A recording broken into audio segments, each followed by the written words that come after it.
তাহলে খতিয়ানে এখানে কি কি আসছে বিগত সালে প্রশ্নগুলো আমরা একটু দেখি।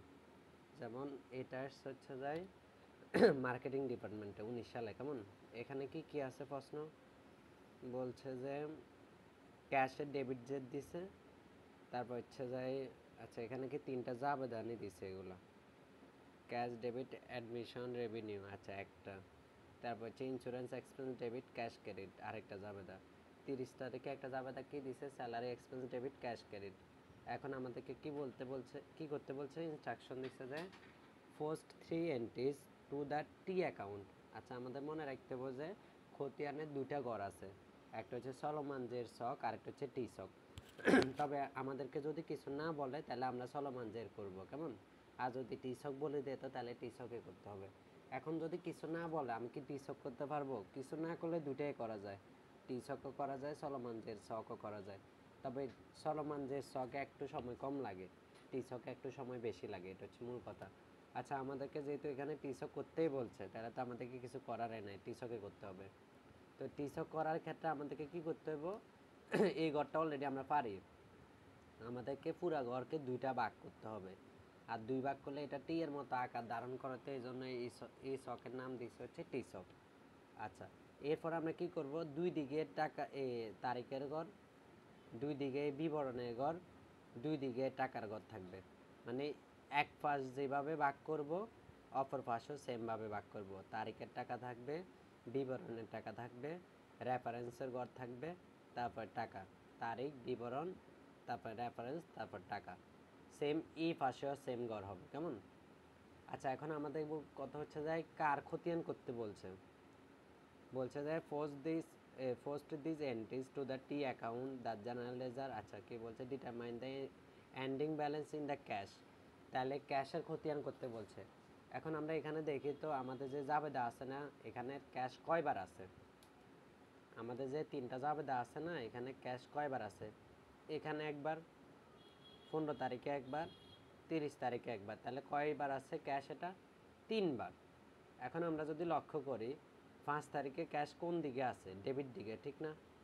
5 তারিখে আছে ডেবিট দিকে, 15 তারিখে আছে ক্রেডিট দিকে, আর 30 তারিখে আছে ক্রেডিট দিকে। আচ্ছা তাহলে আমরা শুরু করি। প্রথম হচ্ছে 5 তারিখ কোন দিকে আছে? ডেবিট দিকে। কত টাকা? 6000 টাকা। তাহলে এই যে আমরা যে গড়টা করলাম টি শকের গড়, এ বাম পাশ হচ্ছে ডেবিট, ডান পাশ হচ্ছে ক্রেডিট। এখন আমাদের প্রথম যাবে তাই ডেবিট দিকে কত টাকা আছে? 6000 টাকা আছে। তাহলে আমরা প্রথমে কি করব, ডেবিট দিকে 6000 টাকা বসাবো। এখন কত হচ্ছে, এর উপরে যে 1500 টাকা এটা আসলো থেকে? নিশ্চয় আমাদেরকে প্রশ্নে বলে দিয়েছে, ভালো করে খেয়াল করি। প্রশ্নে কি বলছে? বলছে যে এন্ডিং ব্যালেন্স নিতে, বা মানে বাইর করতে টি শকের মাধ্যমে। কার এন্ডিং ব্যালেন্স? ক্যাশের। এছাড়া আমাদেরকে বলতেছে যে the beginning balance in cash, মানে আগস্ট মাসের 1 তারিখে ক্যাশের বিগিনিং ব্যালেন্স মানে প্রারম্ভিক যে ছিল হচ্ছে যে কত টাকা? 1500 টাকা। তাহলে আমাদের অঙ্ক করার আগে আমাদেরকে কি করতে হবে? আগের যেটা নিয়ে নিতে হবে। আমরা ব্যালেন্স বিডি লিখতাম, যে ওই ব্যালেন্স বিডিটা আগে লিখলাম, কত টাকা? 1500 টাকা। এরপরে আমরা এই যে আগস্ট মাসের 5 তারিখে যে ক্যাশ ডেবিট হয়েছে কত টাকা? 6000 টাকা, এটা লিখলাম। এই যে ডেবিট দিকে 6000 টাকা লিখলাম। আর নাম সবসময় বিপরীত লিখতে হয়, এটা তো আমরা জানি। তাহলে ক্যাশ ডেবিট, ডেবিট দিকে টাকা বসালাম, আর নাম হবে যে কি, এই যে এটার বিপরীত নামটা কি এখানে? এটা বিপরীত নাম হচ্ছে অ্যাডমিশন রেভিনিউ। তাহলে আমরা এই বিপরীত নামটা লিখে দিলাম, অ্যাডমিশন রেভিনিউ। তাহলে প্রথমটা এন্ট্রি কীভাবে হচ্ছে বুঝছি? 5 তারিখ বুঝছি রে? আচ্ছা 5 তারিখ তাহলে গেল। এরপর 6 তারিখে ক্যাশ কোন দিকে আছে? ক্রেডিট দিকে আছে। কত টাকা? 1500 টাকা। তাহলে আমরা ক্রেডিট দিকে 1500 টাকা বসাবো, আর নাম লিখবো হচ্ছে বিপরীতটা। নাম কিন্তু নগদান হিসাব লেখা যাবে না, আমরা নগদেরই খতিয়ান করতেছি, নাম হচ্ছে বিপরীতটা লিখবো। তাহলে 1500 টাকা লিখলাম, নাম লিখলাম হচ্ছে বিপরীতটা। এরপরে আমাদের কত তারিখ? তারপর হচ্ছে 30 তারিখ, ক্যাশ কোন দিকে আছে? ক্রেডিট দিকে আছে। কত টাকা? 3000 টাকা। তাহলে আমরা এই যে ক্রেডিট দিকে, এই যে এই যাবে দেয় ক্রেডিট দিকে 3000 টাকা লিখলাম, আর নাম লিখলাম হচ্ছে বিপরীতটা স্যালারি এক্সপেন্স। এরপরে আমাদেরকে আর কোনো এন্ট্রি আছে নাই। এরপরে আমাদের কি করতে হবে? জেড টানি ফেলতে হবে। তো জেডটা কিভাবে টানবো? প্রথম কাজ হচ্ছে যে দিকে টাকা বেশি ওই দিক, ওই কলামগুলো যোগ করে ফেলবো। তো আমরা দেখতেছি যে ডেবিট দিকে টাকা কলাম বেশি, তাহলে আমরা ডেবিট দিক যোগ করে ফেললাম। 1500 টাকা আর 6000 টাকা যোগ করলাম, তাহলে কত হলো? 7500 টাকা। তাহলে এটা ডেবিট দিকেও লিখবো, ক্রেডিট দিকেও লিখবো। এরপরে আমরা দেখবো যে ক্রেডিট দিকে কয়টা কলাম ছিল টাকার? দুইটা না? 1500 আর 3000। এই 7500 থেকে 1500 আর 3000 মানে 4500 টাকা বিয়োগ করব। বিয়োগ করলে দেখা যাবে যে আমাদের ক্রেডিট দিকে 3000 টাকা কম আছে। ওই টাকাটার নাম দিব হচ্ছে ব্যালেন্স সিডি। অলরেডি তোমরা করছো এটা, 9-10-এও করছিলে, এইচএসসিতেও করছিলা। তাহলে ব্যালেন্স সিডি এই মাসের জন্য শেষ, পরের মাসের জন্য শুরু। তাহলে আগস্টের পরে কি? সেপ্টেম্বর। সেপ্টেম্বর মাসের 1 তারিখ ব্যালেন্স বিডি কত টাকা? এই 3000 টাকা আবার লিখে দিলাম। ক্লিয়ার?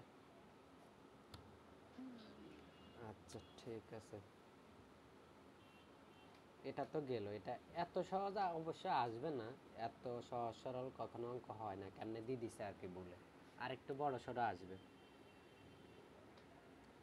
তারপরে তারপর 2 তারিখে কি বলছে? 2 তারিখে সাধারণত কোশ্চেন এরকমই হয়, মানে প্রশ্ন দিতে, এরপরে জাবেদা নিচ থেকে করতে হয়, এরপরে খতিয়ান করতে হয়। আচ্ছা, জাবেদা ছাড়া কি খতিয়ান করা যায়? মানে যারা এক্সপার্ট আছে, মোটামুটি জাবেদা খুব ভালো পারে, তারা জাবেদা ছাড়া করতে পারবে। আর যারা জাবেদা দেখে দেখে করতে হয়, জাবেদা ছাড়া মানে জাবেদা একদম ম্যানুয়ালি করে তারপর না করা ছাড়া খতিয়ান পারে না, তাদের জন্য তো জাবেদাটা রাফ হিসেবে করতে হবে। তবে জাবেদা করলে এখানে এক্সট্রা কোনো মার্ক আছে নাই। জাবেদা করলেও এক্সট্রা কোনো মার্ক নেই, জাবেদা না করলেও এক্সট্রা কোনো মানে মার্ক কাটবে না। কেন? কারণ এখানে তো আমাদেরকে জাবেদা জানতেই চাই নাই, আমাদেরকে বলছে খতিয়ান করতে। ঠিক আছে, তো খতিয়ান করতে বললে জাবেদা নিজের সুবিধার জন্য করলে করা যায়। তবে আমার মতে যেহেতু আমরা মোটামুটি জাবেদা ভালোই পারি, তাহলে জাবেদা আবার করার দরকার নাই, টাইম নষ্ট হবে। আচ্ছা, এটা অ্যাকাউন্টিং ডিপার্টমেন্টে আসছে, বিবিএসে আসছে। আচ্ছা, এটা কি আমরা দেখি। প্রথমে বলছে ইনভেস্ট করছে, কত টাকা ইনভেস্ট করছে? 2 লক্ষ টাকা। আর ক্যাশ টু স্টার্ট বিজনেস, তাহলে এটা যাবে আমরা পারি, এটা যাবে কি? ক্যাশ ডেবিট আর ক্যাপিটাল ক্রেডিট, মানে নগদান হিসাব ডেবিট, মূলধন হিসাব ক্রেডিট। কেমন? আচ্ছা, এখন বলতেছে যে তারপর দ্বিতীয় জাবেদা কি? আচ্ছা, এখানে তাহলে কয়টা হিসাব পাইলাম? নগদ একটা পাইলাম, আর কি? আচ্ছা, আমরা ইংরেজিতে লিখি, ক্যাশ একটা পাইলাম, আর এটা কি পাইলাম? ক্যাপিটাল একটা পাইলাম, তাহলে দুইটা। এখানে কিন্তু রিকোয়ারমেন্টটা আগে পড়ে ফেলি। ওপেন নেসেসারি লেজার অ্যাকাউন্ট, তার মানে আমাদেরকে বলতেছে প্রয়োজনীয় নয় মানে খতিয়ান করতে। এখন এখানে কয়টা খতিয়ান করব আমাদেরকে কিন্তু বলে নাই। আগের অঙ্কে বলছিল শুধু নগদান বইয়ের খতিয়ান করতে, এখন এই অঙ্কে কিন্তু বলে নাই।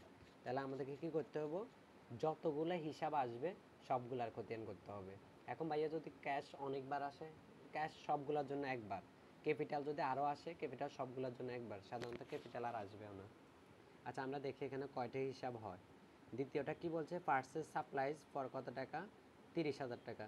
তাহলে আর ক্যাশে করছে, কেমন? তাহলে এখানে আমরা লিখবো হচ্ছে সাপ্লাইজ ডেবিট, ক্যাশ ক্রেডিট। তাহলে আমাদের নতুন একটা এন্ট্রি আসলো, এটা হচ্ছে সাপ্লাইজ। আচ্ছা, তারপরে এন্ট্রিতে কি বলছে? ফেড এমপ্লয়িজ স্যালারি কত টাকা? 60,000 টাকা। তাহলে এখানে এটা যাবে কি হবে? Salary expense debit, cash credit. তো ক্যাশ তো আমাদের আগে থেকে আছে, তাহলে আমাদের এখানে নতুন এন্ট্রি কি এলো? এই যে স্যালারি এক্সপেন্স। কেমন? SALARI, salary expense. আচ্ছা, মানে নিজের মতো করে ছোট করে রাফ করবো আগে, কয়টা হিসাব হবে আগে এটা বাইর করবো অঙ্ক পড়তে পড়তে। তার 25 তারিখে কি বলছে? সার্ভিস রেন্ডেড কত টাকা? 25,000 টাকা ফর ক্যাশ, মানে সার্ভিস দিচ্ছি 25,000 টাকা। আবার এটা কিন্তু বাকিতে না, অলরেডি আমাদেরকে 25,000 টাকা কি করছে? দিয়ে দিচ্ছে। ঠিক আছে,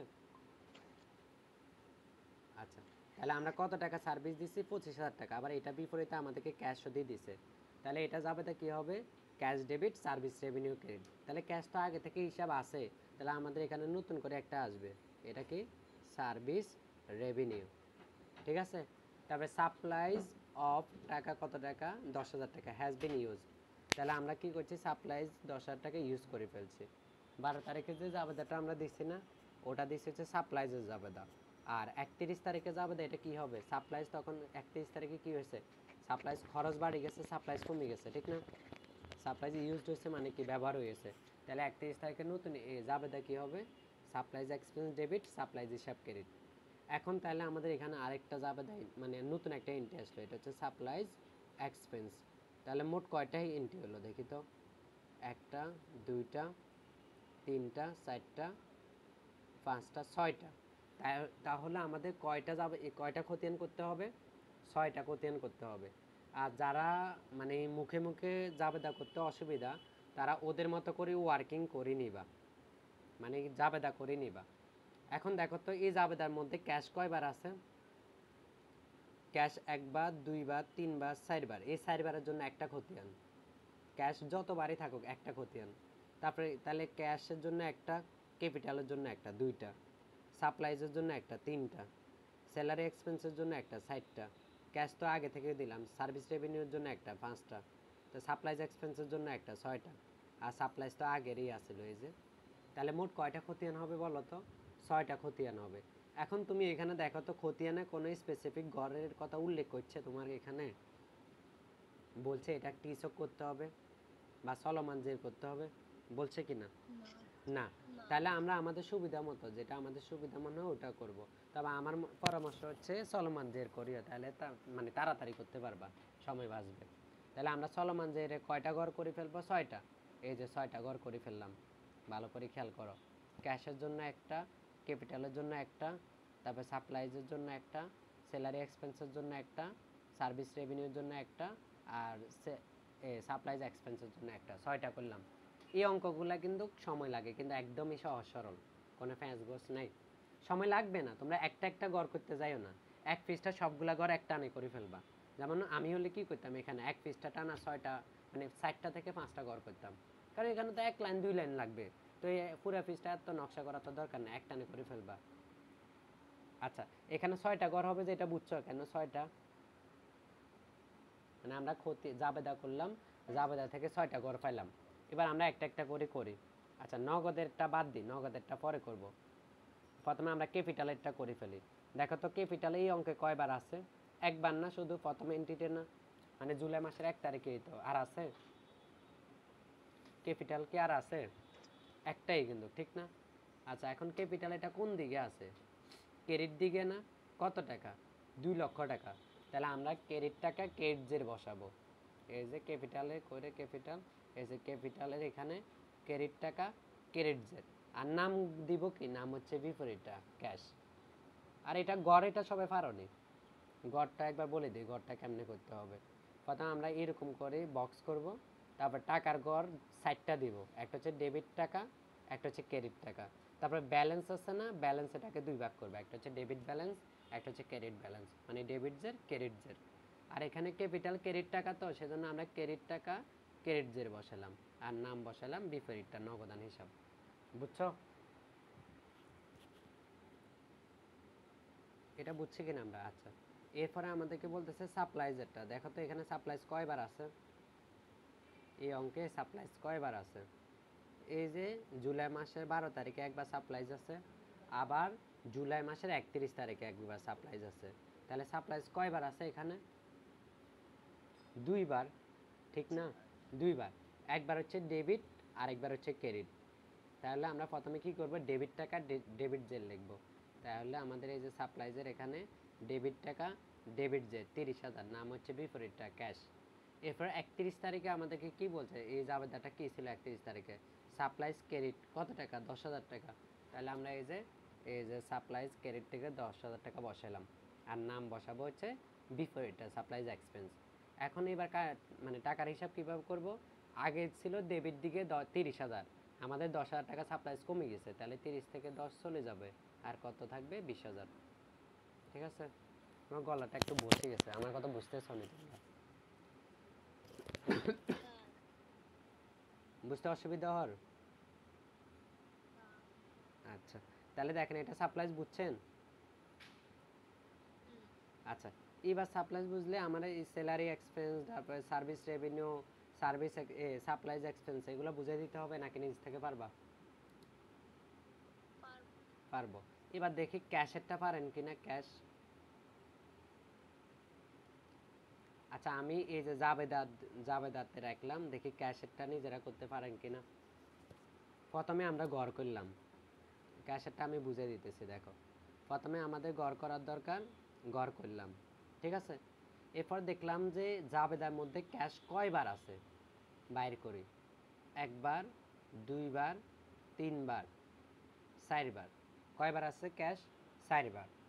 প্রথম ক্যাশটা কোন দিকে আছে? ডেবিট দিকে। তাহলে প্রথমটা হবে যে ডেবিট টাকা ডেবিট জের, ডেবিট টাকা ডেবিট জের। এই যে আমরা তাহলে বসাইলাম ডেবিট টাকা ডেবিট জেড, নাম হচ্ছে বিপরীতটা ক্যাপিটাল। ক্লিয়ার তো সবাই? আচ্ছা, এরপরে ক্যাশটা কোন দিকে আছে? তাহলে প্রথম ক্যাশ ক্লিয়ার, দ্বিতীয় ক্যাশ কোন দিকে আছে? ক্রেডিট দিকে। কত টাকা? 30,000 টাকা। কত টাকা? 30,000 টাকা। কেমন? তাহলে আমরা ক্রেডিট দিকে 30,000 টাকা বসাবো। 30,000 টাকা বসালাম, নাম দিব হচ্ছে বিপরীতটা সাপ্লাইজ হিসাব। ঠিক আছে? আচ্ছা, এরপরে তৃতীয় যে ক্যাশ আছে না, এই ক্যাশটা কোন দিকে আছে? আবার ক্রেডিট দিকে আছে। কত টাকা আছে? 60,000 টাকা। তাহলে আমরা আবার ক্রেডিট দিকে 60,000 টাকা বসাবো, আর নাম বসাবো বিপরীতটা স্যালারি এক্সপেন্স। তাহলে আবার ক্রেডিট দিকে 60,000 টাকা বসালাম, নাম বসালাম বিপরীতটা স্যালারি এক্সপেন্স। তারপর হচ্ছে 25 তারিখ পরেরটা। এরপরে আমাদের এই যে ক্যাশ কোন দিকে আছে? ডেবিট দিকে। কত টাকা? 25,000 টাকা। আর নাম দিব কি? Service revenue. তাহলে আমরা ক্যাশ দিলাম হচ্ছে যাই কোন দিকে? পরে ক্যাশ দিলাম হচ্ছে ডেবিট দিকে, সরি ভুল করতেছি, তাই তো। ক্যাশ দিলাম হচ্ছে ডেবিট দিকে, ক্যাশ দিলাম ডেবিট দিকে কত টাকা? 25,000 টাকা। আর নাম দিব কি? বিপরীতটা সার্ভিস রেভিনিউ। এখন কি আমাদের আর কোনো এন্ট্রি বাদ আছে? নাই, সবগুলা বসানো হয়েছে যতগুলা ক্যাশ ছিল। এবার যোগ বিয়োগের পালা। কিভাবে করব? আমাদের আগে থেকে ডেবিট জের কত ছিল? 2 লাখ। ক্রেডিট দিকে 30,000 টাকা, তার মানে নগদ টাকা 30,000 কমে গেল। তাহলে 2 লাখ থেকে 30,000 কমলে আর 1,70,000। এখন আবার 60,000 টাকা কমলো, তাহলে 1,70,000 থেকে আবার 60 বাদ দিলে 1,10,000। এরপরে আমাদের ক্যাশ বাড়ছে 25,000 টাকা। ক্যাশ যখন ডেবিট হয় তখন ক্যাশ বাড়ে। তাহলে ক্যাশ যদি 25,000 টাকা বাড়ে, তাহলে আমরা কি করব? যোগ করব। কত টাকা? 1,35,000 টাকা হবে। একটা জিনিস খেয়াল করিও, আগে থেকে ডেবিটের জেন না, ডেবিট দিকে আসলে যোগ হয়, আর উল্টা দিকে মানে ক্রেডিট দিকে আসলে বিয়োগ হয়। যদিও এরকম মনে রাখার দরকার, এটা ক্লাস 9-10 বাচ্চা হলে ঠিক আছে, ওরা মনে রাখার জন্য এটা ঠিক আছে। তোমরা তো এটা বুঝো, ক্যাশ কখন ক্রেডিট হয়? কমলে। ক্যাশ কখন ডেবিট হয়? বাড়লে। তাহলে বাড়লে যোগ করব, কমলে বিয়োগ করব। আচ্ছা, ক্যাশ ক্লিয়ার? এটা কিন্তু পূর্ণাঙ্গ একটা খতিয়ানের ইয়া ছিল, উদাহরণ ছিল। তো এটা যদি পারো তাহলে নিজেরা করে ফেলতে পারবা। তাহলে 2 করাই দিলাম। এবার বাড়ি কাজ লেখেন। 3 4 3 4 বাড়ি কাজ। ঠিক আছে, আমি তাহলে একটা র্যামিল করাই দিই। 3 আর 4 বাড়ি কাজ। ঠিক আছে? ঠিক আছে। আচ্ছা, তাহলে হোমওয়ার্ক হচ্ছে যে 3 আর 4। আচ্ছা, এবার আমরা খতিয়ান একটা র্যামিল একটা দেখাই দিই। ট্রায়াল ব্যালেন্স করতে হলে এটা তো আমরা জানি, ট্রায়াল ব্যালেন্স হচ্ছে যে দুইটা দিক থাকবে, একটা হচ্ছে ডেবিট দিক, একটা হচ্ছে ক্রেডিট দিক। এটা হচ্ছে সবচেয়ে সহজ সরল। তবে সহজ সরল হইলেও সময় লাগে অনেক বেশি, এই দিক থেকে সাবধান থাকতে হবে। কেমন? মানে অঙ্ক সহজ সরল কিন্তু সময় লাগে অনেক বেশি। আর এখানে আরেকটা জিনিস একটু নতুন আছে, যেমন দেখবা যে সবগুলো এন্ট্রির মান আছে একটা বাদে। খেয়াল করো তো এখানে কোন এন্ট্রির মান নাই? একটা এন্ট্রির মান নাই, খেয়াল করো। এখানে ক্যাশ এন্ট্রির মান নাই। এখন কথা হচ্ছে ক্যাশ এন্ট্রির যে মান নাই, ক্যাশ এন্ট্রির মান বাইর করব কিভাবে? পারবা? এখানে যে ক্যাশ এন্ট্রির মান নাই, এটা আমরা বাইর করব কিভাবে? কারো কোনো আইডিয়া আছে? পারবা না? ক্যাশ যদি কোনো এন্ট্রির মান না থাকে, শুধু ক্যাশের না, ধরুন ক্যাপিটালেরও মান না থাকতে পারে বা অন্যান্য এন্ট্রিরও মান না থাকতে পারে, তখন আমরা কি করব? তখন আমরা ওই এন্ট্রিটা বাদে বাকি সবগুলো এন্ট্রির মান বসাই ফেলবো। এখন বলো তো, ক্যাশ কোন দিকে যায়? ডেবিট দিক নাকি ক্রেডিট দিকে যায়? বলো তো। ডেবিট দিকে যায়। তাহলে আমরা কি করব? ডেবিট দিকে যত টাকা কম আছে তত টাকা হচ্ছে ক্যাশের মান। ধরো ক্রেডিট দিকে হলো 1,00,000 টাকা, ডেবিট দিকে হলো ধরো এই যে ডেবিট দিকেও তাহলে 1,00,000 টাকা না হলে তো মিলবে না। ধরো ডেবিট দিক সব এন্ট্রি যোগ করলে আর 80,000 হয়েছে, তাহলে বাকি 20,000 টাকা কম আছে। এই 20,000 টাকা আমরা ক্যাশ হিসাবে লিখবো। প্রথমে আমরা ওই যে র্যামিল করার সময় আমরা কি করব? এই যে কমিক নং, হিসাবের বিবরণ, ডেবিট টাকা, ক্রেডিট টাকা, এরপরে account receivable, accounts payable, cash, এরকম করে সবগুলো নাম লিখে ফেলবো। আর ডেবিটগুলার টাকা ডেবিটে লিখে ফেলবো, ক্রেডিটগুলার টাকা ক্রেডিটে লিখে ফেলবো। এরপর আমরা কোন দিক যোগ করব? ডেবিট দিক নাকি ক্রেডিট দিক? যেহেতু ক্যাশে ডেবিট দিকের একটা এন্ট্রির মান নাই, তাহলে আমরা ক্রেডিট দিক যোগ করে ফেলবো। এরপরে ক্রেডিট দিক যোগ করার পর আমরা দেখলাম যে ক্রেডিট দিকে ধরো 1,00,000 আছে, ডেবিট দিকে 20,000 টাকা কম আছে, তাহলে ওই ক্যাশের মান হচ্ছে 20,000। বুঝছো কি না? স্যার আমরা আগে এটা অনিশ্চিত হিসাব লিখতাম না?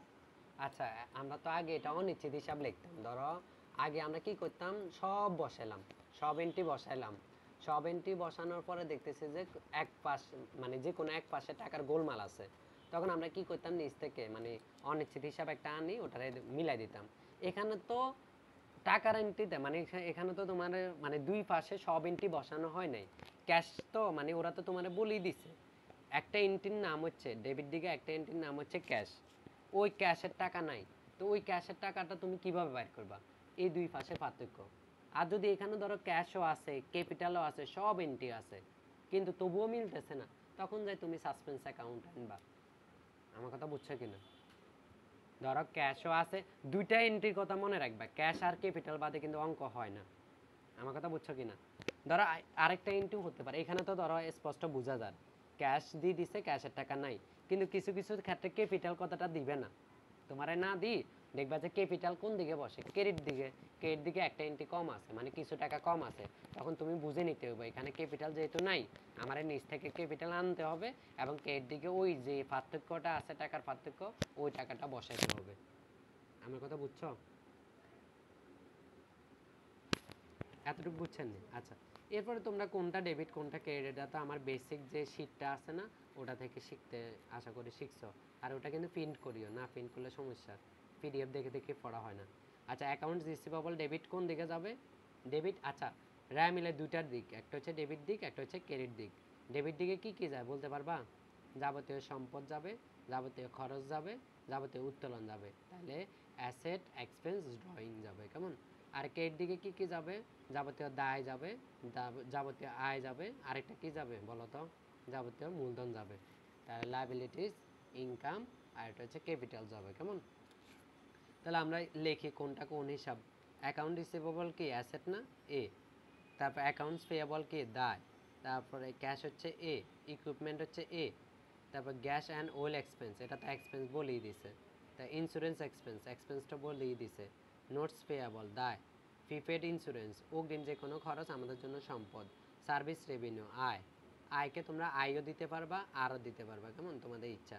ক্যাপিটাল সি, বলো তো এখানে কারো কোনো আপত্তি আসেনি? আছে? না। আচ্ছা, এরপর আমরা কি করব, আমরা সুন্দর করে সবগুলা ডেবিট দিকেরটা ডেবিট দিকে ক্রেডিট দিকেরটা ক্রেডিট দিকে বসে ফেললাম। এরপর বসানোর পর আমরা দেখব যে ক্রেডিট দিকের টাকাটা আমরা যোগ করব, এখানে যে আমরা এই যে 3 নম্বর এন্ট্রি এই টাকাটা কিন্তু আমরা প্রথমে পাবো না। এখানে খেয়াল করে ওরা যে ডাইরেক্ট 22,000 টাকা লিখে ফেলছে, 22,000 টাকা আসলো কোত্থেকে? প্রথমে তুমি ক্রেডিট দিক যোগ করবা, যোগ করলে দেখবা যে 82,000 হবে। এরপরে ওই টাকাটা তুমি ডেবিটেও বসাইবা, কত টাকা হলো? 82,000 টাকা। এবার 82 থেকে তুমি নগদ বাদে, নগদের টাকা তো নয়, বাকি টাকাগুলা বিয়োগ করবা, বিয়োগ করলে দেখবা যে বিয়োগফল আসবে 22,000, তার মানে 22,000 টাকা উত্তর। বুঝছো কি না? বুঝছো এখানে? এটা কি সাইড করে দিতে হবে? এটা তোমরা যদি এটা কি সাইডে করে দিতে হবে কিনা, করে দেওয়া লাগবে না। এখানে মূলত ট্রায়াল ব্যালেন্স করতে বলে না, এখানে জানতে চাইছে prepare a trial balance, prepare a trial balance by filling up the missing amount, মানে এখানে একটা এন্ট্রি যে মিসিং আছে ওই এন্ট্রিটা মান বাইর করে ট্রায়াল ব্যালেন্স করেন। তো এই এন্ট্রিটা মান বাইর কেমনে করছে ওটা তো আছে। আর কোনো যদি সময় বলা থাকে। হ্যাঁ, আর যদি আপনি যদি চান যে আরও স্পষ্ট করে একটা নোট দিয়ে দিতে, তাহলে আপনি এখানে ক্যাশ লিখছেন না, এখানে ব্যাকেটে লিখবেন নোট, নোট লিখি নোট 1 বা নোট লিখি এবার নিচে দিয়ে আসবেন, নোট 1 লিখবেন, নোট 1 লিখে এবার আপনি কি করবেন 82,000 বিয়োগ 7,600 বিয়োগ 49,300 বিয়োগ 600 বিয়োগ 520 বিয়োগ 1,980, এরপরে সমান সমান 22,000, এটা লিখে দিতে পারেন যদি আরও বেশি মানে নিশ্চিত হতে চান আর কি। না লিখলেও চলবে, তবে লিখলে এটা লিখতে পারেন, বুঝছেন, নোট বা ওয়ার্কিং দিতে পারেন। হ্যাঁ বলেন। যে এখানে ক্যাশটা আমরা শেষে এন্ট্রিতে লিখলে হবে না, যে শেষে লিখে তারপর আমরা যোগ বিয়োগ করে তখন ওই হয়। ওরা সিরিয়াল যেভাবে দিচ্ছে তুমি ওইভাবে দিয়ে দিও, শেষে দিলেও হবে সমস্যা নাই, তবে মানে চেষ্টা করবা যে সিরিয়াল যেভাবে আছে এইভাবে দিতে, এটা তোমারই সুবিধা। কেন তুমি যদি উপরে নিচে করো না টাকার এন্ট্রিতে উল্টাপাল্টা হয়ে যেতে পারে। খেয়াল করে র্যামিলে এন্ট্রিতে কিন্তু আমরা তুলতে ভুল করি মাঝে মাঝে, একটার টাকা আরেকটাতে তুলে ফেলি, এই জন্য আর কি তোমার সুবিধা সিরিয়াল মেনটেন করলে, বুঝছো? তারপর এখানে যে নোট দিয়েছে শেষে যে অ্যামাউন্টটা, এখানে তো হ্যাঁ, এন্ট্রি কম থাকার কারণে করা যায়, কিন্তু অনেক সময় তো এন্ট্রিগুলো অনেক কম থাকে, তখন তার মানে এরকম করে চোখ র্যামিলের করা যায় না। এন্ট্রিতে 12টা বেশি এন্ট্রি দিবে না আশা করে, 12 থেকে 15টা এন্ট্রি দিবে, এর বেশি দিবে না আশা করে। আর এটাও তো বিগত সাল, এটাতে কয়টা এন্ট্রি দিচ্ছে মনে হয়? তিনটা, তিনটা, তিনটা, 6টা, 7টা, 9টা, 10টা, 11টা, হ্যাঁ। শখ করে দিলে তো সুবিধা, না তাহলে টাকার এন্ট্রি বোঝা যায়। মাঝে মাঝে কি করা যায়, হ্যাঁ হ্যাঁ আপনার কথা ঠিক আছে, মাঝে মাঝে কি করে শখ করে না, তখন আমরা তাড়াহুড়াতে একটা এন্ট্রিতে আরেকটা এন্ট্রি দিয়ে দিই, এটা একটা ঝামেলা। তো মানে কোনটা পরীক্ষা দিবেন কোনটা দিবেন না, এটা হচ্ছে পরীক্ষার হলে আপনারা মানে সিদ্ধান্ত নিতে হবে। আপনি আগে পুরো প্রশ্নটা ভালো করে একবার পড়বেন, পড়ে দেখবেন যে কোনটাতে আমার সময় কম লাগবে, তো ওটা দিবেন। যেমন দেখতেন যে কোনো জায়গায় জাবেদা খতিয়ান আসছে, ওগুলো কিন্তু সময় কম লাগে। কোনো জায়গায় দেখলেন যে হিসাব সমীকরণ চলে আসছে, টেবুলার ছক, তো ওটা যতই সহজ হোক সময় তো লাগবে, ঠিক না? রায় মিলে সহজ, কিন্তু সময় মোটামুটি কমও লাগে না বেশিও লাগে না, একটা অ্যাভারেজ লাগে কিন্তু। মানে এই এন্ট্রিটা যতই ভালো পারেন আপনি, এই অঙ্কটা 10-12 মিনিট তো লাগবে মিনিমাম। আচ্ছা, আর কারো কোনো কোশ্চেন? একটা সমস্যা হয়েছে, হ্যাঁ বলেন। মিলে একটা সমস্যা হয়েছে, মানে কোনো একটা এন্ট্রির কারণে ভুল হয়ে যায়, আর ওইটা হয়তো ডেবিট দিতে হবে, কিন্তু বললে ক্রেডিট দিলে ক্রেডিট দিতে হবে, হ্যাঁ, সমস্যা। এখন আপনি যদি মনে করেন যে মানে এন্ট্রি সবগুলো হয়তো একটা এন্ট্রি আমার ডেবিটে ক্লিয়ার, দুইভাবে দেয়। যেমন সবগুলো, হ্যাঁ, এখন এখানে আরেকটা ধরো একটা এন্ট্রি যদি ভিন্নভাবে হয় এই সমস্যা সলভ করতে পারবা। ধরো এখানে কয়টা এন্ট্রি আছে, ধরো 12টা এন্ট্রি আছে, 12টা এন্ট্রির মধ্যে একটা এন্ট্রির নাম জীবনেও শুনি নাই, এমন একটা এন্ট্রি দিয়ে দিছে, হতে পারে না এটা? আমি জানিই না, কখনো দেখিয়ে নাই এমন কোনো এন্ট্রি, তবুও দিয়ে দিছে। এখন আমি এটা কি করতাম, এটা কি ডেবিট দিকে দিতাম নাকি ক্রেডিট দিকে দিতাম? এই সমস্যা মোকাবেলা কিভাবে করব বলো তো? মানে 12টা এন্ট্রির মধ্যে এমন একটা এন্ট্রি দিছে, এটা জীবনে নামে শুনি নাই, তাহলে আমি কেমনে বুঝবো এটা ডেবিটে গেছে নাকি ক্রেডিটে গেছে? কি করা যায়, আইডিয়া আছে না? না, না। এখন এটা কি করব, তাহলে 12টা এন্ট্রির মধ্যে একটা এন্ট্রিরে না কোনো মানে আমি বুঝতেছি না এটা কোন দিকে যাবে, কিন্তু 11টা তো বুঝি, ওই এন্ট্রিটা বাদে বাকি 11টা এন্ট্রির মান আমি বসাই ফেলবো। প্রথম কাজ বুঝছেন নি? 11টা এন্ট্রির মান ডেবিট দিকে হলে ডেবিট দিকে, ক্রেডিট দিকে হলে ক্রেডিট দিকে বসাই ফেলবো। এরপর আমি দুই দিক দেখবো কোন দিক ছোট, যে দিক ছোট ওই দিকে ওই মানটা বসাই দিব। আমি যে আননোন একটা এন্ট্রি আসছে না আমার এখানে, আমি ওটার মান মানে কোন দিকে যায় এটা জানি না, তখন আমি দেখবো যে যেই দিকে ছোট আছে, মানে যেই দিকে টাকা কম ওই দিকে বসে দিব, দেখবো যে মিলে যাবে। সাধারণত একটার বেশি একদমই আনকমন কোনো এন্ট্রি পাবেন না। তবে আমার মতে একদমই মানে বিগত সালে এন্ট্রিগুলো পড়লে আননোন এন্ট্রি এত বেশি নাই, আহামরি নাই, বোঝা যায় এটা সম্পদ নাকি দায়। আরও যদি একটু ক্লু দিই, বেশিরভাগ ক্ষেত্রে আগে সম্পদে দিয়ে মিলাইবা, সম্পদ বলতে সরি ডেবিট দিকে দিক মিলাইবা। কারণ একটা জিনিস খেয়াল করো, একটা র্যা মিলে 15টা এন্ট্রি যদি আসে, প্রায় 10টার অধিক এন্ট্রি কিন্তু ডেবিট দিকে বসে। উল্লেখযোগ্য একটা এন্ট্রি দিয়ে দে, ক্যাপিটাল মেপিটাল দিয়ে দে, ওটাই ক্রেডিট দিকে বিশাল একটা অংশ দখল করে ফেলে, ঠিক না? এখানে দেখো আমরা যে এখন মাত্র যে অঙ্কটা করলাম, সবগুলো এন্ট্রির মধ্যে সবচাইতে বড় এন্ট্রি কোনটায় আছে? একটা হচ্ছে ক্যাশ, এ ক্যাপিটাল, ঠিক না? এরকম একটা দুইটা এন্ট্রি দিয়ে ক্রেডিট দিক কিন্তু বরাদ করে ফেলে। মানে হচ্ছে যে এটা না পারলে আর কি তখন এটা চেষ্টা করবা, দেখবা যে ওই এন্ট্রিটা আগে ডেবিট দিকে দেখি, মানে ডেবিট দিকে দিয়ে দেখবা আর কি মিলছে কিনা, যদি না মিলে ক্রেডিট দিকে দিবা, এটাই। ঠিক আছে, আর কারা কোনো কোশ্চেন? স্যার বলেন। এখানে তো দেখলাম যে ভুল, মানে নীতিগত ভুল, তারপর এগুলা কি আসছে?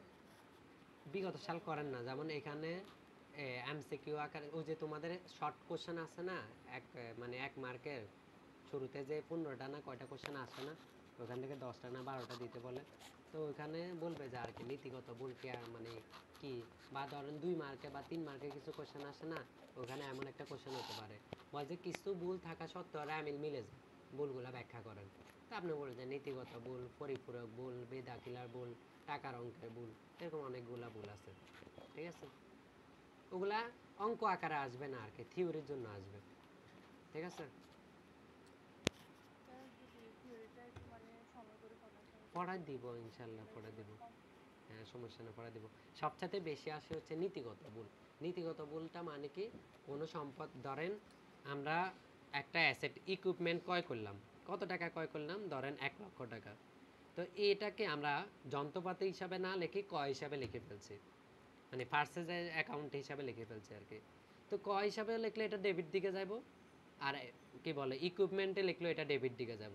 তো আমরা ইকুইপমেন্ট না লিখে পার্সেজে লিখে ফেলছি, তাহলে ভুল করছি, বিশাল একটা ভুল।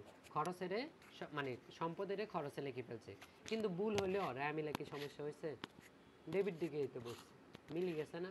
তাহলে এরকম আমরা যদি মুনাফা জাতীয় খরচকে মূলধন জাতীয়, অথবা মূলধন জাতীয় খরচকে মুনাফা জাতীয়, মূলধন জাতীয় মানে কি, যেটা মানে সম্পত্তি কিনলে এটা মূলধন জাতীয় হয়, আর ছোট অঙ্কের খরচগুলোকে মুনাফা জাতীয় বলে।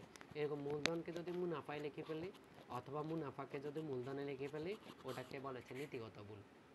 এই নীতিগত ভুল সবচাইতে বেশি আসে আর কি। এছাড়াও আরও যেমন পরিপূরক আছে, টাকার অঙ্কে ভুল আছে, বেদাখিলার ভুল আছে, যেমন ওগুলো আমরা একদিন পড়াই দিব যদি দেখি যে বিগত সালে অনেক বেশি আসে। আচ্ছা, এখন পর্যন্ত এই যে এটাতে কোনো সমস্যা আছে প্রবলেম একে? আশা করি নাই। কেমন প্রবলেম একে যদি সমস্যা না থাকে, প্রবলেম 2 হচ্ছে বাড়ি কাজ। প্রবলেম 2তে কি বলছে, প্রবলেম 2, আচ্ছা এখানে একটা নতুন জিনিস আছে, অ্যাকাউন্ট নাম্বার দিয়ে দিয়েছে, মানে কোন জায়গায় লিখছে এটা অ্যাকাউন্ট নাম্বারটা কোনো কাজ নাই, তো ও দিয়ে দিয়েছে, আর এটা লিখতে হবে কিন্তু, এরকম যদি পরীক্ষা যদি আসে। আচ্ছা, এই অঙ্কের কোনো নতুন কিছু আছে নাই। এখন এখানে তো র্যামিল করে দিছে, তাহলে আবার করতে বললো কেন? এটা ফলোইংটা প্রিপেয়ার, আচ্ছা এটা একটা কোশ্চেন আনসার দাও তো। এখানে তো র্যামিল করে দিছে না তোমারে, এই যে ডেবিট দিক, এই যে ক্রেডিট দিক, তারপর যোগফল মিলাই দিছে 39,600 টাকা। ও আচ্ছা, যোগফল মিলাই নাই তো, 39,600 আর একটা 52। তাহলে বলো তো, র্যামিল করে দেওয়ার পরেও তোমার আবার র্যামিল করতে দিল কেন, বলো? ভুলগুলো ঠিক করার হ্যাঁ, জন্য এটা মূলত, হিসাব বরাবর করা। হ্যাঁ এটা মূলত একটা শুদ্ধ র্যামিল না, এটা একটা ভুল র্যামিল, মানে উল্টাপাল্টা বসাই দিচ্ছে আর কি। তো আমাদের কাজ হচ্ছে এটাকে সঠিক করা। তো এটাকে সঠিক করতে হলে কি করতে হবে, আমাদেরকে যে এন্ট্রিটা যেদিকে বসে ওই এন্ট্রিটা ওইদিকে বসাইতে হবে। যেমন ধরো এখানে একটা এন্ট্রি আমি উদাহরণ হিসেবে দেখাই, আনআর্নড রেভিনিউ মানে কি, অনুপার্জিত আয়। অনুপার্জিত আয় আমাদের জন্য কি দায়, তাহলে এটা কোন দিকে বসানোর কথা ছিল, ক্রেডিট দিকে, বসাই দিছে কোন দিকে, ডেবিট দিকে। এরকম অনেকগুলা ভুল আছে, ঠিক আছে? এগুলা ঠিক করবেন আপনারা, করে এটা কালকে না বুঝলে আমার কালকে দেখাইবেন, এটা বাড়ির কাজ। এটা না শুধু, এখানে কয়টা কোশ্চেন আছে দেখেন তো, প্রবলেম 2ও বাড়ি কাজ, প্রবলেম 3ও বাড়ি কাজ। এটাতে কোনো ফ্যাঁস গোস নাই, ডেবিট দিকেরগুলা ডেবিট দিকে বসাবেন, ক্রেডিট দিকেরগুলা ক্রেডিট দিকে বসাবেন, কোনো এন্ট্রি মিসিং নেই। আচ্ছা এখানে দেখো তো কোনো এন্ট্রি নতুন আছে কিনা, নাম ধরো বুঝতেছো না, বা দেখে মানে এর আগে কখনো শোনো হয় না, এমন কোনোটা আছে কিনা দেখো। প্রথম থেকে শেষ পর্যন্ত, মানে ইকুইপমেন্ট থেকে ক্যাশ পর্যন্ত সবগুলো এন্ট্রির নাম পড়ো, সবগুলাই সহজ সরল। আচ্ছা, তাহলে এইগুলা দেখেন তো, এটাতে উদাহরণ সাইড দেখেন তো, এখানে কোনো নাম মানে নতুন আছে কিনা। নাম পারো মানেই তো তুমি বোঝো এটা সম্পদ নাকি দায় নাকি আয় নাকি ব্যয়, ঠিক না? আচ্ছা, তাহলে দেখেন তো এখানে কোনো নাম মিসিং আছে কিনা, মানে তুমি জানো না, এর আগে দেখো নাই, এমন আছে? নতুন কোনো নাম আছে? না। সাবরিনা আসছো? আচ্ছা এখানে হ্যাঁ দেখেন তো, এখানে কোন নতুন কোনো নাম পারে মানে আছে কিনা, পারেন না। আমরা র্যামিল করতেছি, তো র্যামিল মানে কি, আমারে বুঝতে হবে যে কোনটা সম্পদ, কোনটা আয়, কোনটা ব্যয়, কোনটা দায়, ঠিক না? তো এটা বুঝলে তো আমরা পারবোই। সাবরিনা তবুও ক্লাস 4 এটা দেখে নিও। আচ্ছা তারপরে দেখেন 5-এ বলো, সমস্যা আছে নি? 5-এ আমাদেরকে কি করতে বলছে, ওরে বাবারে, ক্যাপিটাল বাইর করতে। এই অঙ্কটা একটু নতুনত্ব আছে, এই অঙ্কটা একবার পড়ো তো। এখানে অনেকগুলো এন্ট্রি দিছে, কেমন রেভিনিউ আর্নিং ডিউরিং 2018, তারপরে এক্সপেন্স এসে দিছে। তার সাথে কি বলছে, ডিটারমাইন মানে নির্ণয় করো, কি নির্ণয় করব, mister Ryan's net income, mister রায়ানের নিট ইনকাম নির্ণয় করো। কিভাবে নির্ণয় করব, the Ryan's travels limited 2018 and ascertain the beginning capital. আচ্ছা এখানে আমাদেরকে কি করতে বলছে, ওর নিট ইনকাম বাইর করতে বলছে। আচ্ছা নিট ইনকাম মানে কি আমরা জানি না, আমরা রেভিনিউ থেকে এক্সপেন্স বাদ দিলেই তো নিট আয় পাই যায়, ঠিক না? আয় থেকে ব্যয় বাদ দিলে নিট আয় পাবো না আমরা। তাহলে আমরা লিখবো যে NEET income equal of revenue minus expense. তাহলে রেভিনিউ কত টাকা আমাদের? এই যে রেভিনিউ হচ্ছে 2 লক্ষ টাকা, 2 লক্ষ, আর এক্সপেন্স কত টাকা? 1,40,000। তাহলে 2 লক্ষ থেকে 1,40,000 বাদ দিলাম, তাহলে আমাদের ইনকাম হচ্ছে 60,000 টাকা। এতটুকু বুঝছো? এতটুকু বুঝছো কিনা? আচ্ছা, এরপরে আমাদের কি দ্বিতীয়তে কি জানতে চাইছে? খেয়াল করো এখানে, এরপরে আমাদেরকে জানতে চাইছে অ্যাসার্টেন বিগিনিং ক্যাপিটাল। তাহলে আমাদের মূলধন জানতে চাইছে না? এখন দেখো তো এখানে কোনো মূলধন আসেনি এই এন্ট্রিগুলোর মধ্যে? আছে? এই এন্ট্রিগুলোতে মূলধন আসেনি, নাই? তাহলে বলো তো কোনো বুদ্ধি আছে তোমাদের মূলধন বাইর করার? কিভাবে বাইর করবে? সম্পদ থেকে দায় বাদ দিব। সম্পদ থেকে দায় বাদ দিবেন? আচ্ছা, ও একটা আইডিয়া দিল, আর কে বলবা? দেখেন তাহলে কি করবেন।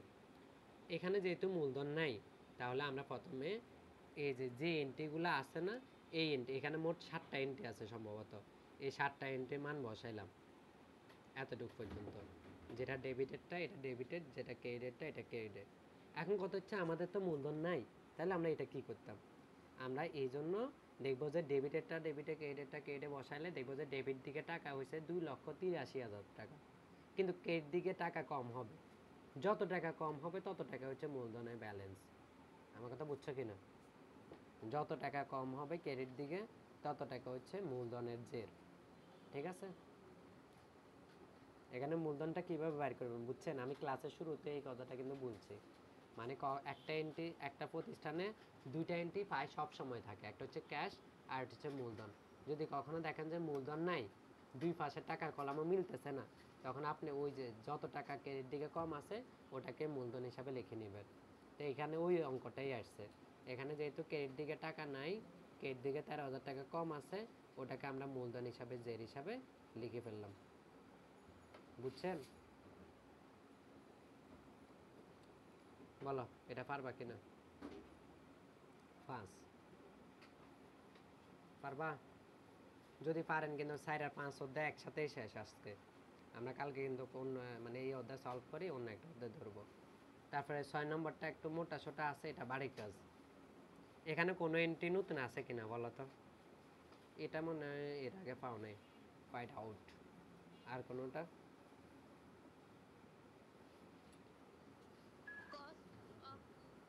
কস্ট অফ গুডস সোল্ড হচ্ছে যে বিক্রিত পণ্যের ব্যয়, খরচ আর কি, তাহলে ডেবিট দিকে যাবে। এটা নিত্য মজুদের জাবেদার মধ্যে শিখেছিলাম, খেয়াল আছে? আচ্ছা, আর কোনো এন্ট্রি নতুন? এখানে যে আর বলো কি বলতে চাইছিলা? এটা বিক্রয় পরিবহন না? হ্যাঁ, ফাইডের সাথে যদি ইন থাকে তাহলে হচ্ছে যায় ক্রয় পরিবহন, ফাইডের সাথে যদি আউট থাকে তাহলে হচ্ছে বিক্রয় পরিবহন। মনে থাকবে? খাতায় একটু কষ্ট করে লেখো তো। এটা এই ফাইডের সাথে যদি ইন থাকে তাহলে ক্রয় পরিবহন, যদি আউট থাকে তাহলে বিক্রয় পরিবহন। স্যার এখানে যে 12% লস, হ্যাঁ, এখানে কি 12% লোনের সুদ এটা সুদ কি ধরবো যোগ কিনা? করতে হবে? দিতে হবে? আচ্ছা, এটা আর্থিক বিবরণী করার সময় ধরবো, এখানে লাগবে না। এখানে 12%-এর কোনো কাজই নেই। ঠিক আছে? এটা দায় সরাসরি 1 লক্ষ টাকা ক্রেডিট দিকে বসাবো, সুদের টাকায় আমাদের কিছু আনতে হবে না। আর আর কারো কোনো কোশ্চেন আছে?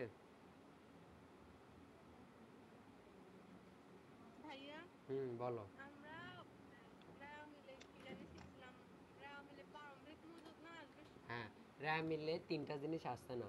একটা হচ্ছে হাতে নগদ 1 ব্যাংক জমা 1 মজুদ পণ্য 31/12। মানে বিগিনিং ক্যাপিট এই বিগিনিং যে ক্যাশটা আছে এটা আসে না, বিগিনিং যে ব্যাংক ব্যালেন্স আছে এটা আসে না, আর এন্ডিং যে ইনভেন্টরি আছে এটা আসে না। সাধারণত ওগুলা 9-10-এ ফেসায়। হ্যাঁ, ওই যে যখন সমন্বিত ক্রয় থাকে তখন কিন্তু মজুদ পণ্যটা চেঞ্জ হয়। কিন্তু তোমাদের ওটা নিয়ে চিন্তা করার দরকার নেই। কলেজের পরীক্ষা বলতে কি ইন্টারের কথা বলতে নাকি মানে অনার্সের কথা বলতেছো? আচ্ছা, তাহলে আমরা জানি যে মজুদ পণ্য 31/12 আসে না, তবে আসে না যে আসে না একদমই না, মানে কিছু কিছু ক্ষেত্রে আসতেও পারে। কখন? যদি যখন দেখো যে সমন্বিত কয় থাকবে, তখন কিন্তু ক্রয় মিলে সমাপনী মজুদটা আসবে কিন্তু। কেমন? আচ্ছা, আমরা এখানে বিগত সাল করতে গেলে পাই কিনা দেখি, যদি না পাই আমরা কলেজে ওই কোশ্চেনটা সলভ করবো। কেমন? কলেজে ওই কোশ্চেনটা কষ্ট করে ইয়াতে দিয়ে দিও, গ্রুপে দিয়ে দিও। কেমন? ওটাও তাহলে বাড়ির কাজ। সাবরিনা নিয়ে কথা বলছো, জি। ওটা গ্রুপে দিবা, ওটা সহ বাড়ির কাজ কালকে। কেমন? একটা প্রশ্ন খুঁজে পাইলে। আচ্ছা, প্রশ্ন খুঁজে পাই, কেউ না কারো কাছে তো আছে, ওটা দিবেন। কেমন? ওটাও বাড়ির কাজ থাকবে। আচ্ছা, আমার কাছে থাকলে দিতে হবে। আচ্ছা, ঠিক আছে। আর আছে কিনা দেখো তো।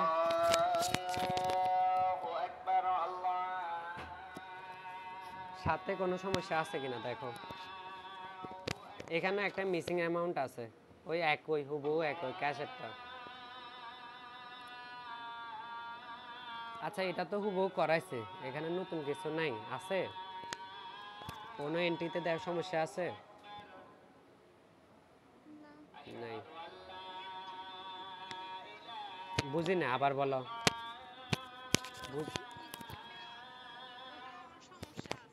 বলো, সমস্যা থাকলে বলো।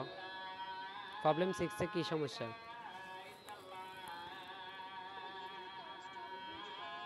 হ্যাঁ, অবশ্যই আসবে, আসবে না কেন? এই যে 6 নম্বরে cost of goods sold, cost of goods sold এর কোন দিকে দিছে? ডেবিট দিকে। নিত্য মজুদে একটা ক্লাস করাইছিলাম যে, ওটা করেন নাই? সাধারণ, হ্যাঁ, কস্ট অফ গুডস সোল্ড কি? বিক্রিত পণ্যের ব্যয় কোন দিকে যাবে? ডেবিট দিকে যাবে। হুম, ইনভেন্টরি, মার্চেন্ডাইজ ইনভেন্টরি সম্পদ ডেবিট দিকে যাবে। দাঁড়াও, ওটাও দেখা দিতেছি।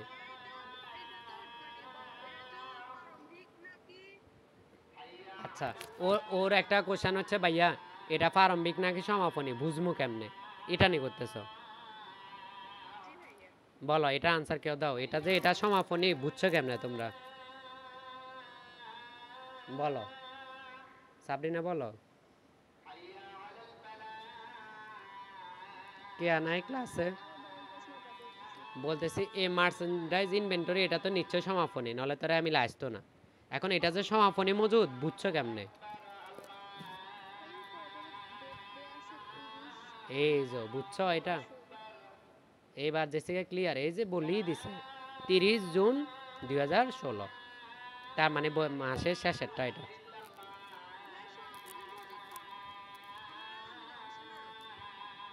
সমাপনী মজুদ পণ্য রায় মিলা আসে না। এখন আমাদেরকে এখানে যখন দিবে, আমরা এখানে মানে প্রারম্ভিক সমাপনী তো এখানে মানে প্রারম্ভিক দিছে, সমাপনী দিছে, এমন আছে নাই? তাহলে আমরা যেটা দিছি এটা পুরোটাই বসাই ফেলবো, প্রারম্ভিক সমাপনী হিসাব করব না। আবার আবার যদি এরকমই থাকতো, যদি প্রারম্ভিকে থাকতো সমাপনী থাকতো, তখন আমরা চিন্তা করতাম কোনটা আসবে নাকি কোনটা আসবে না।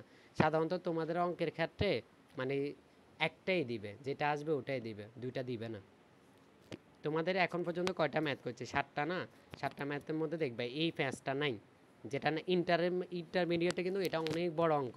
মানে কি, কোনটা আসবে না এটা দিয়ে ক বানাইতো, তারপর খতে আমরা দেখতাম যে দুইটা বা তিনটা ইন্টে আসতো না। কিন্তু তোমাদের এখানে কোনটা আসবে না কোনটা আসবে এটা নিয়ে চিন্তা না করি, মানে জাস্ট কোনটা ডেবিটে যাবে কোনটা ক্রেডিটে যাবে এটা শিখলেই হবে। ঠিক আছে? আর আমরা যে প্যাঁচটা করতাম ওটা কিন্তু মানে নিত্য মজুদে করতাম না, ওটা কালান্তিক মজুদে করতাম। আমরা তো এখন অঙ্ক করতেছি, এটা এই অঙ্কটা কিন্তু নিত্যতে আছে। কেমনে বুঝছি? কস্ট অফ গুডস সোল্ড আছে, মার্চেন্ডাইজ ইনভেন্টরি আছে। কেমন? আচ্ছা, তারপরে আসুন, আর আছে এটাতে আর কোনো কোশ্চেন? বলো। অবশ্যই খরচ, বিক্রিত পণ্যের ব্যয় না? তুমি যে পণ্যটা বিক্রি করছো, ধরো তুমি একটা পণ্য 20,000 টাকা বিক্রি করছো, এটা ক্রয় করতে কত টাকা গেছে? ধরো 15,000। এই 15,000কেই তো আমরা কস্ট অফ গুডস সোল্ড লিখি। আচ্ছা, আরও সহজ করে বলি, cost of goods sold debit দিকে কেন গেছে? এটাই তো সবার কোশ্চেন। তোমাদেরকে যে নিত্য মজুদ করাইছি না, ওই জায়গায় দেখো কস্ট অফ গুডস সোল্ড ডেবিটে লিখছো নাকি ক্রেডিটে লিখছো। তোমাদেরকে নিত্য মজুদের জাবেদা করাইছি না, ওই জায়গায় চেক করবা, দেখবা বিক্রয়ের জাবেদা আমরা দুইটা লিখছি। একটা লিখছি হচ্ছে নগদান ডেবিট, বিক্রয় হিসাব ক্রেডিট। দ্বিতীয় জাবেদা আমরা লিখছি যে cost of goods sold debit, cost of goods sold, হ্যাঁ, merchandise, cost of goods sold debit, merchandise inventory credit. তাহলে কস্ট অফ গুডস সোল্ড কোন দিকে গেছে, ডেবিট দিকে না, এর জন্য ডেবিটে লিখবেন। এবার ক্লিয়ার? আচ্ছা, আর কার কোনো কোশ্চেন আছে? আচ্ছা, যদি না থাকে আমাদের 7টা দেখেন, সাথে কোনো সমস্যা আছে কিনা। হুবহু অঙ্ক করাইছি, ক্যাশটা জাস্ট বাই করবেন। ডেবিট দিকে যত টাকা শর্ট আছে ওটাই ক্যাশের টাকা। 8ও বাড়ি কাজ, 8ও হুবহু একই অঙ্ক, ক্যাশের মান বাইর করবেন। আর আছে 9, ওরে বাবারে 8, 9, 7, 8, 9 তিনোটা একই অঙ্ক, ক্যাশের টাকা মিসিং অ্যামাউন্ট বাইর করবেন। হ্যাঁ বলেন, কে কি বলতে লাগছিলেন, বলো। সনাতনী মজুর যে যখন হাতে নগদ থাকবে তখন মানে সনাতনী মজুরগুলোকে আসবে সেটা ভুলে গেছি। প্রথম কথা হচ্ছে যে তোমাদের কোনটা আসবে, মানে এখানে যতগুলো এন্ট্রি দিছে না, এখন মাথায় রাখো সবগুলোই আসবে, কোনোটাই বাদ যাবে না। উল্টা আরও কিছু যোগ হইতে পারে। যদি কখনো দেখো যে ক্যাপিটাল নাই, ক্রেডিট দিকে কোনো টাকা শর্ট আছে, তখন ক্যাপিটালেরও নিচ থেকে আনতে হবে। তাহলে আপাতত মাথায় কি রাখো, যতগুলো এন্ট্রি দিবে এখানে সবগুলোই আসবে, বাদ দেওয়ার মতো কিছু নাই। ঠিক আছে, যতগুলো এন্ট্রি আছে এখানে সবগুলোই আসবে।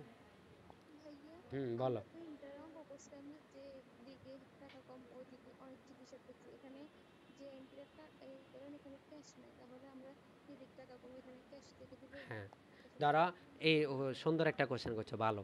ধরো হচ্ছে যে আমরা ইন্টারে কি করছিলাম, যে দিকে টাকার কম ওইদিকে মানে টাকা মিলতেছে না, তো অনিশ্চিত হিসাব দিয়ে বসে দিছে। এখন এখানে দুইটা এন্ট্রি মনে রাখবা, যদি ডেবিট দিকে টাকা কম হয় ক্যাশ দিয়ে মিলাই দিবা, যদি ক্রেডিট দিকে টাকা কম হয় ক্যাপিটাল দিয়ে মিলাই দিবা। এখন কথা হচ্ছে ভাইয়া, এই অঙ্কের বেলায় ক্রেডিট দিকে যদি টাকা কম হয়, ক্যাপিটাল তো অলরেডি আছে, তাহলে আমি কি আবার ক্যাপিটাল আনবো? তখন তুমি যাই অনিশ্চিত হিসাব আনবা। আমার কথা বুঝছো কিনা? ক্যাপিটাল অলরেডি আছে, তবুও ক্রেডিট দিকে টাকার মানে টাকা শর্ট আছে, তখন তুমি অনিশ্চিত হিসাব আনবা, সাসপেন্স অ্যাকাউন্ট এটা আনবা। ঠিক আছে? জি ভাই। আচ্ছা আচ্ছা, আর কারো কোনো কোশ্চেন? আচ্ছা, তোমরা তো আর পিচ্ছি না, র্যামিল তো আর বেশি করায় তোমাদের। আমি যত ক্লাস বাড়াবো ততই তো আমার লাভ। আমার মতে র্যামিল আর ক্লাস না বাড়াই, নতুন এন্ট্রি শুরু করে কালকে তোমরা এগুলা পুরোটাই বাড়ি কাজ হিসাবে নিয়ে নাও। কি বলো? ভাইয়া, আগের বছর ভাইয়া কি কি ওইখানে কয়েকটা সমস্যা আছে তো, হ্যাঁ ওটা করিস, একটু কালকে আমরা পুরোটা সলভ ক্লাস নিই, সবগুলা করো, একদম সবগুলা করে ফেলো। ধরো কত পর্যন্ত, 9, কয়টা আছে এখানে দেখি তো, 11, ওরে বাবারে 12, অনেকগুলো তো। এতগুলা করতে পারবা? আচ্ছা আমরা একটা কাজ করি, 12 পর্যন্ত বাড়ি কাজ দিই, কি বলো? বা 11 পর্যন্ত দিই, কালকে কিন্তু ক্লাস আছে। কত পর্যন্ত নিবা বলো, 10 নাকি 11? খতিয়ান সহ কিন্তু। 10। আচ্ছা তাহলে খতিয়ান সহ এই 10 পর্যন্ত বাড়ি কাজ। 10 পর্যন্ত যদি সমস্যা থাকে ওগুলা সলভ করব কালকে প্রথমে, তারপর 11 থেকে আমি আবার করাই দিব।